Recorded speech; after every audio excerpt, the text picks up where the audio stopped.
Hello everyone, कैसे हैं आप सब। चैम्पियन ऑफ लॉ के इस यूट्यूब चैनल पे आप लोगों का एक बार फिर से स्वागत है। मैं Rudra, research scholar, Ram Manohar Lohia national law university Lucknow, आप लोगों का एक बार फिर से इस प्लेटफॉर्म पे स्वागत करता हूँ। हम लोग उत्तर प्रदेश एपीओ 2022 टारगेट कर रहे हैं। उसमें जो 15 क्वेश्चन आने हैं उत्तर प्रदेश पुलिस रेगुलेशन से और पुलिस एक्ट से, उसको कवर। पुलिस एक्ट ऑलरेडी हम लोग कवर कर चुके हैं। अगर आपने वीडियो नहीं देखा है तो आपको देखना चाहिए, चैनल पे आपको मिल जाएगा। अब हम लोग Uttar Pradesh police regulation cover कर रहे हैं, जिसमें एक वीडियो मैंने बनाया है जो चैप्टर 1 पे है, वो आप देख सकते हैं, आप रेफ़र कर सकते हैं। आज हम लोग चैप्टर 2, 4 और 5 कवर करेंगे। चैप्टर 3 डिलीटेड है तो चैप्टर 3 को हम लोग डिस्कस नहीं करेंगे। चलिए हम लोग अपना वीडियो कंटिन्यू करते हैं।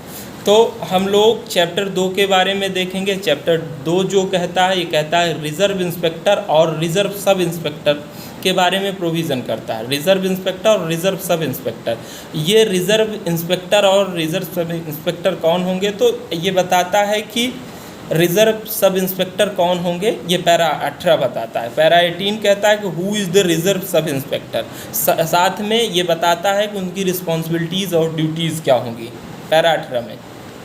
तो ये कहता है कि reserve sub inspector is officer in charge of reserve line. जो भी हर डिस्ट्रिक्ट्स में रिज़र्व लाइन होती है, रिज़र्व पुलिस लाइन होती है, उनका जो भी ऑफिसर इंचार्ज होगा, that person is reserve inspector. The officer incharge of reserve police line is reserve inspector, ये कहता है। उसके बाद ये पैरा 18 उनके ड्यूटीज़ के बारे में भी बताता है, उनकी रिस्पॉन्सिबिलिटीज़ क्या होंगी। तो उनकी रिस्पॉन्सिबिलिटीज़ इस हिसाब से वो कहता है, he must tell off and inspect all the guards. उसको बताना चाहिए सारे गार्ड्स को, वहाँ जो गार्ड्स होंगे और उनके जो भी स्कॉट्स होंगे। He must tell off and inspect of all guards and escorts. जो भी रिज़र्व लाइन में गार्ड्स होंगे, वहाँ के जो भी स्कॉट्स होंगे, उनको बताना चाहिए और इंस्पेक्शन भी उनका करना चाहिए। किस बात के लिए कि जो भी उनको ऑफिसर से कमांड मिला है, जो गार्ड्स और वहाँ के स्कॉट्स हैं, वो उसको थोरोली जानते हैं कि नहीं जानते हैं और उसको अप्लाई करते हैं कि नहीं करते हैं। ये कहता है escorts required from the reserve lines and see that officer is command are thoroughly acquainted with their duties और नॉट। जो भी वहाँ गार्ड्स हैं, जो भी स्कॉट्स हैं, वो अपने जो भी उनको कमांड्स मिले हैं उनसे एक्वेंटेड हैं कि नहीं है।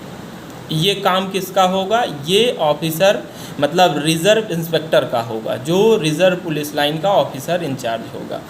दूसरा ये है कि दूसरी ड्यूटी इनकी है, he shall parade any party of police about to be sent out of the district. ये कहता है कि वो परेड कराएगा किसका, उन पुलिस पार्टीज़ का जो कि डिस्ट्रिक्ट से बाहर जाने वाले हैं। Who is about to sent out of the district, ऐसे पुलिस का जो डिस्ट्रिक्ट से बाहर जाने वाले हैं, उनका रिज़र्व इंस्पेक्टर एक तरीके का परेड कराएगा, देखेगा कि वो उस तरीके से तैयार हैं कि नहीं हैं, बाहर जाने के लायक हुए हैं कि नहीं हुए।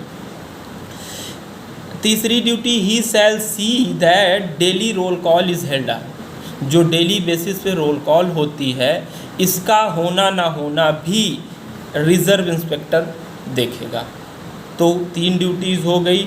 और उसके बाद इसके अलावा भी जो पैरा 19 है वो भी बताता है कि और भी ड्यूटीज़ हैं। पैरा 20 भी बताता है। तो पैरा 19 कहता है कि reserve inspector is responsible for the safe custody of clothing, equipments, arms, ammunition, tents, stores in the reserve and for the correctness of the registered maintain for them.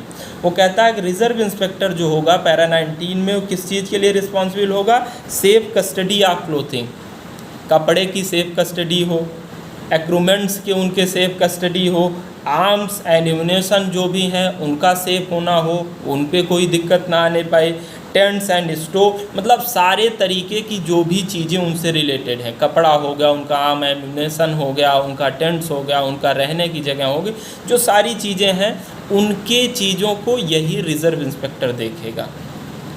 और उसके बाद पैरा 20 कहता है कि reserve inspector is responsible for the training of recruitments and for the instruction and exercise of the whole force in the day. उसकी ये भी responsibility होगी पैरा 20 में कि जो भी ट्रेनिंग्स होगी रिक्रूटमेंट्स की, जो नए रिक्रूटमेंट्स आएंगे उनकी ट्रेनिंग कराएगा, उनको इंस्ट्रक्शन देगा, उनके सारे ड्रिल को वो देखेगा, वो जिन तरीके की उनकी ड्रिल चल रही वो सही से चल रही है कि नहीं, ये पैरा 20 में कहता है। उसके बाद पैरा 22 देख लेते हैं। ये कहता है reserve inspector is responsible for inspection of all guards and sentries at headquarters deputed from the reserve. वो कहता है कि रिजर्व इंस्पेक्टर इस बात की भी रिस्पॉन्सिबिलिटी निभाएगा कि जो वहाँ के गार्ड्स हैं उनको इंस्पेक्ट करेगा, उनको देखेगा, उनकी गलतियाँ उनको बताएगा, इंस्पेक्शन उनका बेसिकली करेगा। और जो सेंट्रीज़ होते हैं, जो संतरी नियुक्त होते हैं बेसिकली, जैसे कुछ देख रेख के लिए जो रहते हैं, इनके बारे में भी वो इंस्पेक्शन करेगा। जो हेडक्वार्टर्स पे सेंट्रीज़ मतलब संतरी जो नियुक्त होते हैं एक तरीके के, उनका डिप्यूटेशन जो होता है वो भी रिज़र्व इंस्पेक्टर ही देखेगा।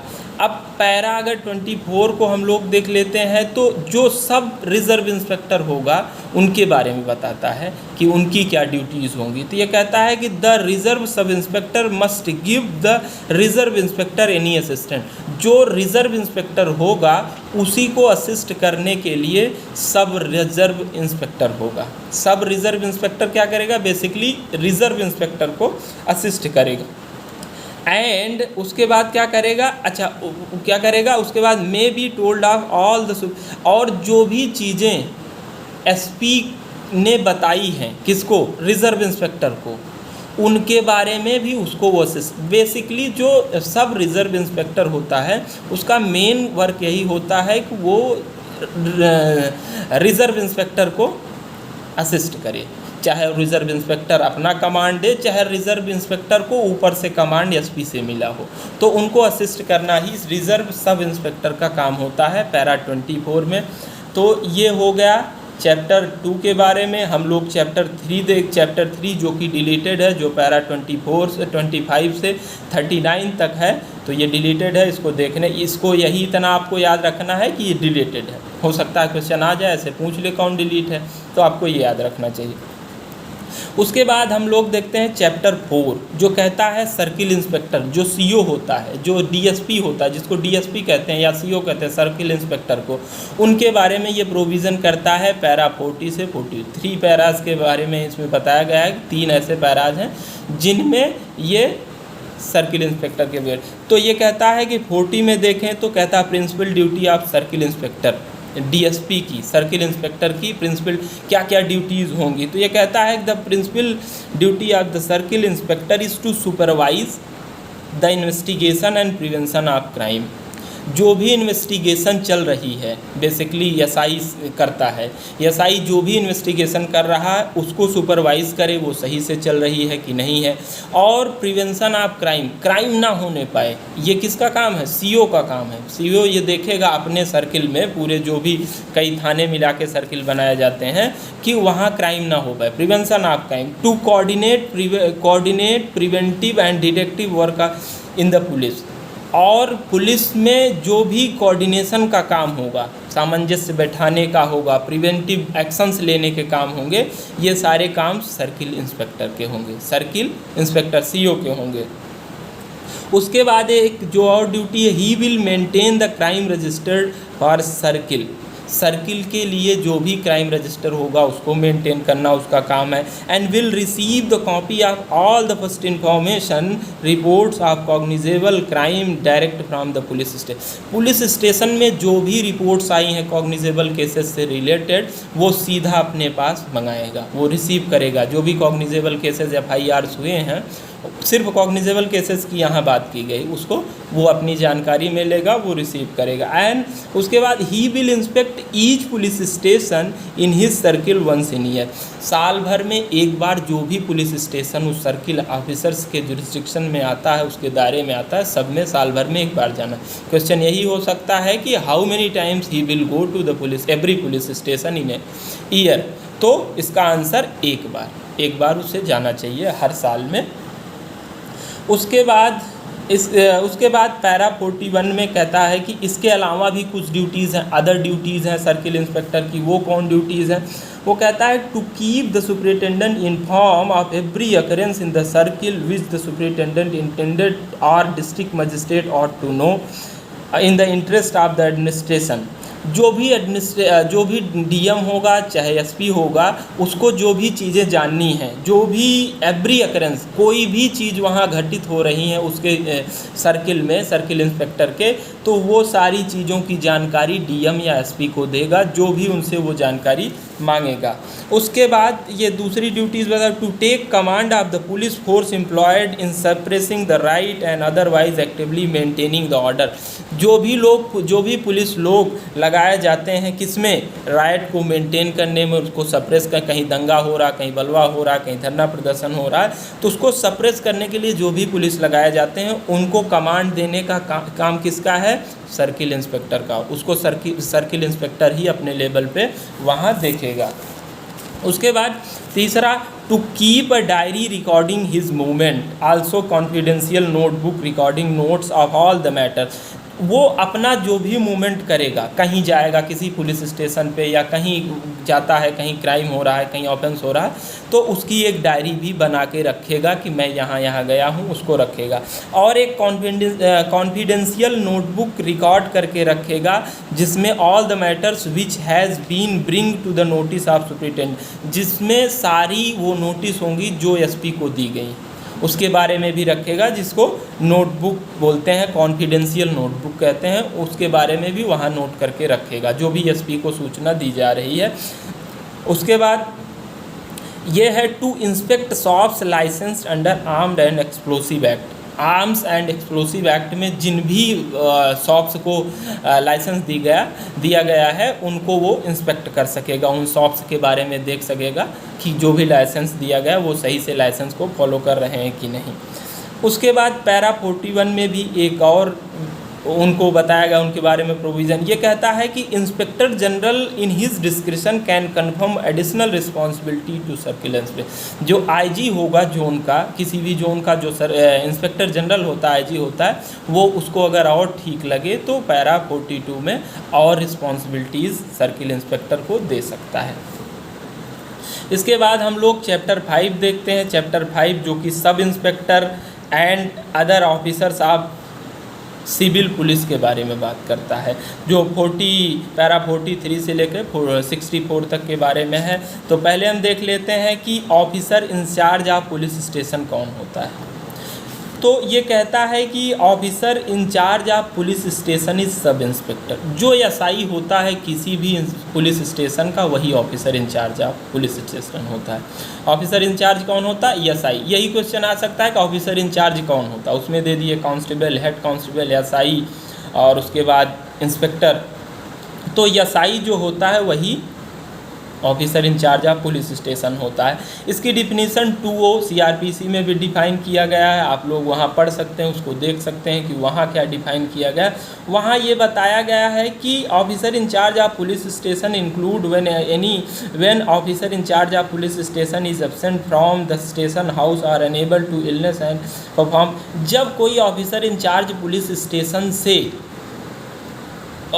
स्टेशन पे नहीं है, मान लो एसआई नहीं, जो ऑफिसर इंचार्ज नहीं, उस केस में कौन और व्यक्ति ऑफिसर इंचार्ज हो सकेगा? वो कहता है कि the police officer present at the station house who is next to rank of officer. जो एसआई के निचले रैंक पे होगा, जो उसके नेक्स्ट में होगा, उसको ऑफिसर इंचार्ज बनाया जा सकेगा। And is above rank the constable, लेकिन उसकी रैंकिंग कांस्टेबल से ऊपर की होनी चाहिए। कांस्टेबल तक, जो भी कांस्टेबल के नीचे का या कांस्टेबल होगा, उसको वहाँ ऑफिसर इंचार्ज नहीं बनाया जा सकता इन केस जब ऑफिसर इंचार्ज वहाँ एब्सेंट है। उसके बाद हम लोग देख लेते हैं power function and duties of officer incharge, जो कि पैरा 43 में कहता है कि within the limits of his charge he conduct the police administration and has authority over all the branches of. अपने उस दायरे में जहां पुलिस स्टेशन का जुरिस्डिक्शन है, वो सारे पुलिस के कंडक्ट्स को एडमिनिस्टर करेगा। पुलिस के क्या कंडक्ट्स होंगे, कहाँ जाना है, कहाँ नहीं जाना है, क्या करना है, कौन सा अपराध रोकना है, उनका जो भी कंडक्ट करना होगा पुलिस का, उसको क्या करना है, उसको यही ऑफिसर इंचार्ज देखेगा। उसके बाद he is responsible for safe custody of all the governments money and valuable property at police station and for the correct maintenance of his account book. Officer incharge he इस बात के लिए responsible होगा कि जो भी गवर्नमेंट मनीज़ होंगी या वैल्यूएबल प्रॉपर्टी होंगी पुलिस स्टेशन में, उसका ध्यान रखे, उसको देखे, उसकी रखवाली करे, एक तरीके से उसकी देख रेख करे, और maintenance of his account book, जो भी अकाउंट बुक्स होंगे उस पुलिस स्टेशन में उनको मेंटेन करना किसका काम है, एसआई का, ऑफिसर इंचार्ज का। And he must keep a confidential notebook in a prescribed form and record their full useful. एक कॉन्फिडेंशियल उसको नोटबुक भी रखना चाहिए, जो भी प्रेस्क्राइब्ड फॉर्म होगा ऑफिशियल रजिस्टर के रूप में, एक ऑफिशियल रजिस्टर्ड होगा प्रेस्क्राइब्ड फॉर्म में, उसको मेंटेन रखने की जिम्मेदारी एसआई की या ऑफिसर इंचार्ज की है। फिर अगला है पैरा 46 में एक ड्यूटी के बारे में बात करता है, he shell drill his subordinates, जो भी उसके सबॉर्डिनेट्स होंगे उनके ड्रिल को उनको कराना, ड्रिल कराना उसका ही काम है। Officer incharge of police station para 46 के बारे में बताता है। उसके बाद ये कहता है पैरा 47 में ड्यूटीज़ के बाद, he must allow his subordinates to go off duty, जो भी सबॉर्डिनेट्स उनके होंगे उनको ड्यूटी से छुट्टी देना उसका ही काम होगा। And leave the station house, और स्टेशन हाउस को मतलब बेसिकली उनके जो सबॉर्डिनेट्स होंगे एसआई के या ऑफिसर इंचार्ज के, उनको छुट्टी देना स्पेयर टाइम में, ये काम है officer incharge of police station का। पुलिस स्टेशन का जो ऑफिसर इंचार्ज होगा उसके जो सबॉर्डिनेट्स होंगे उनको छुट्टी देना, उनको स्टेशन से लीव पे भेजना, वो अपने घर जा चुके हैं, छुट्टी ले चुके हैं, ये काम किसका है, officer incharge of police station. Spare time में, खाली समय में, ऐसे नहीं कभी भी भेजते। उसके बाद पैरा 41 में ये कहता है when he deputes subordinate officer to make investigation under section 157 of CrPC, जब किसी को वो अपने डिप्यूट करता है कोई इन्वेस्टिगेशन करने के लिए, कोई सबॉर्डिनेट्स अपने से भी नीचे ऑफिसर्स को डिप्यूट करता है, ही मस्ट सी कि before forwarding the report required by under, जो भी 173 में रिपोर्ट लगाई जाती हैं, चार्जशीट लगाई जाती है, that investigation has been properly made, वो इन्वेस्टिगेशन प्रॉपरली किया गया है। ये काम ऑफिसर इंचार्ज का ही होगा कि जो भी इन्वेस्टिगेशन उसके सबॉर्डिनेट्स से किए जा रहे हैं, जो सबॉर्डिनेट्स उसके इन्वेस्टिगेशन कर रहे हैं अंडर सेक्शन 157 ऑफ सीआरपीसी, और फिर चालान लगा रहे हैं 173 में सीआरपीसी में, वो अच्छे से इन्वेस्टिगेशन प्रॉपरली किया गया है कि नहीं, ये काम होगा ऑफिसर इंचार्ज का देखना। उसके बाद हम लोग देखते हैं सबॉर्डिनेट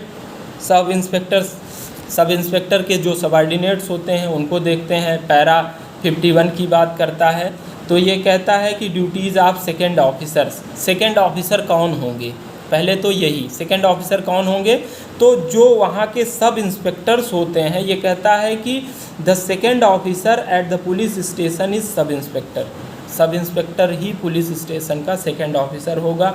उसके ड्यूटीज़ हैं, ड्यूटी जैसे to assemble the morning parade जो होती हैं, ये काम है सेकंड ऑफिसर का। मॉर्निंग में सुबह परेड होती है, तो सेकंड ऑफिसर ही ये देखेगा कि वो मॉर्निंग परेड कायदे से हो रही है कि नहीं। To drill the police attach, station में जो भी ड्रिल्स हो रही हैं उसको देखेगा। To obey the orders of the officer incharge, officer incharge के जो भी ऑर्डर्स आएंगे उनको वो देखेगा। तो ये काम किसका है, ये काम है सेकंड ऑफिसर, जिसको क्या कहते हैं, सब इंस्पेक्टर, तो ये काम उसका है। उसके बाद हम लोग आ जाते हैं head constable station writer. Head constable station writer क्या होता है, तो who is the head constable station writer, ये क्वेश्चन करता है। तो ये कहता है कि लेट डाउन, उसके बाद who is the head constable of station writer, he is the office clerk, कौन, office clerk, record keeper and accountant of the police station. Police station का जो भी ऑफिस क्लर्क होगा, जो चीज़ें लिख रहा है, जो रिकॉर्ड कर रहा है कोई चीज़ को, जो कोई अकाउंट को देख रहा है, वही है हेड कांस्टेबल स्टेशन राइटर।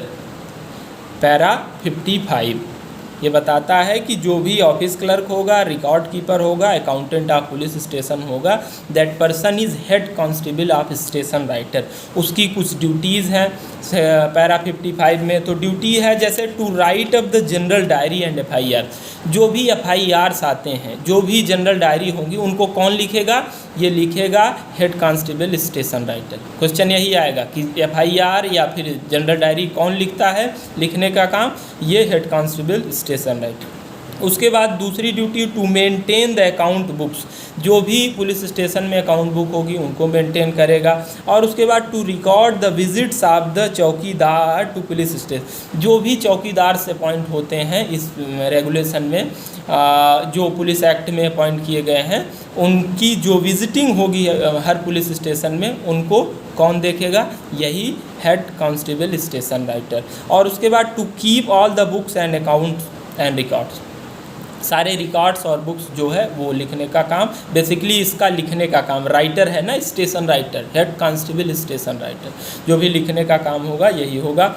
फिर उसके बाद हम लोग देख लेते हैं पैरा 61 में deal with constable of civil police.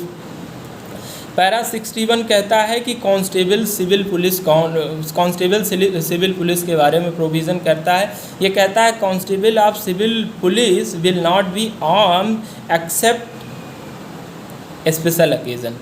बिना किसी स्पेशल ओकेज़न, अलग से ऑर्डर या पावर दिए गए, वो जो भी सिविल पुलिस होंगे, कांस्टेबल ऑफ सिविल पुलिस होंगे, उनको कोई भी आर्म एम्यूनेशन नहीं दिया जा सकता। उनको आर्म्स एम्यूनेशन से लैस नहीं किया जा सकता है। सिविल, यही क्वेश्चन डायरेक्ट आता है। क्वेश्चन यही पूछा है कि किसको बिना किसी स्पेशल ऑर्डर के आर्म्स एंड एम्यूनेशन से लैस नहीं किया जा सकता है, तो वो होंगे सिविल पुलिस जो होंगे।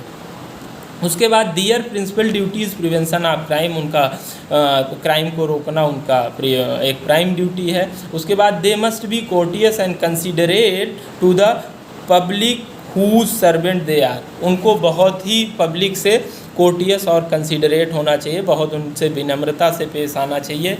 ये पैरा 61 बताता है सिविल पुलिस के बारे में। उसके बाद हम लोग देख लेते हैं पैरा 62 में ड्यूटीज़ ऑफ सेंट्री। जो भी संतरीज नियुक्त होते हैं, जिनका जो संतरीज अपॉइंट होते हैं, वो पैरा 62 के बारे में बताता है। तो उनको कहता है there shall be a sentry for night and day at each police station. हर पुलिस स्टेशन पे एक संतरी दिन और रात में होगा। And it shall be his duty to guard the prisoners in lockup and मलखाना and all the properties in police. जो भी लॉकअप में लोग बंद होंगे उनको ध्यान रखेगा, उनको देखेगा। और जो मलखाना होगा, मलखाना बेसिकली स्टोर रूम जो होता है पुलिस स्टेशन में, उसकी देख रेख करना उसका काम है। और जो भी प्रॉपर्टीज़ हैं पुलिस स्टेशन में, ये सारा काम किसका है? जो पैरा 62 में नियुक्त होते हैं सेंट्रीज़ माने संतरी, इनका काम है। उसके बाद हम लोग देख लेते हैं पैरा 63 में division of station circle into beats. जो भी स्टेशन सर्किल्स होते हैं उनके डिवीज़न होते हैं, उन डिवीज़न्स को क्या बोलते हैं? बीट्स बोलते हैं। क्या बोलते हैं? बीट्स। ये क्वेश्चन आ सकता है कि जो भी स्टेशन सर्किल्स होते हैं उनको डिवाइड किया जाता है और उनको बीट्स बोला जाता है। और ये कहता है कि पुलिस सर्किल जो बीट्स होंगे, police circle shall be divided into beats.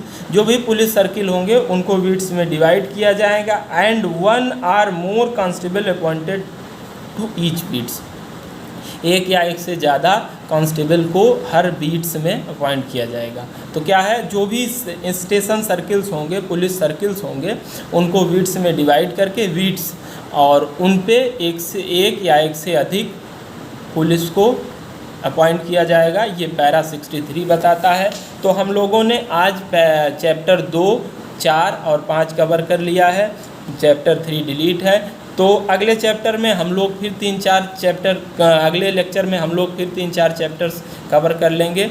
तब तक आप लोग ये वीडियोस देखिए। नेक्स्ट वीडियो 2-3 दिन में फिर एक बना दूंगा मैं। और ऐसे 3-4 वीडियोस, 5 वीडियो में हम लोग सारा पुलिस रेगुलेशन कवर कर लेंगे। फिर अगर ये आपको पसंद आया तो आप लाइक शेयर सब्सक्राइब ज़रूर करें। अब मिलते हैं नेक्स्ट वीडियो में। Thank you.